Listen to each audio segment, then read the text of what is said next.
একাকিত্বের মাঝে লুকিয়ে থাকে এক অদ্ভুত শান্তি, যেখানে কোনো প্রতীক্ষার বাধা নেই, নেই কোনো ব্যর্থতার ভার।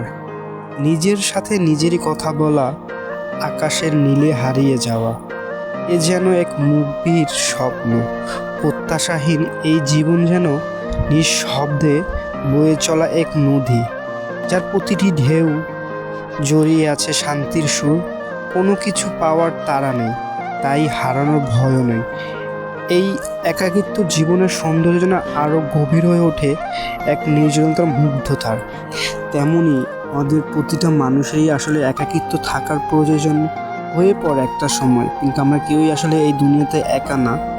তো মূল হচ্ছে যারা একাকিত্ব থাকতে ভালোবাসে, একাকিত্ব থাকার খুব আকাঙ্ক্ষা থাকে, তারা আসলে প্রকৃতির প্রেমে পড়তে পারে। আর যারা একাকিত্ব থাকে তারা আসলে প্রকৃতি খুব ভালোবাসে এবং প্রকৃতিকে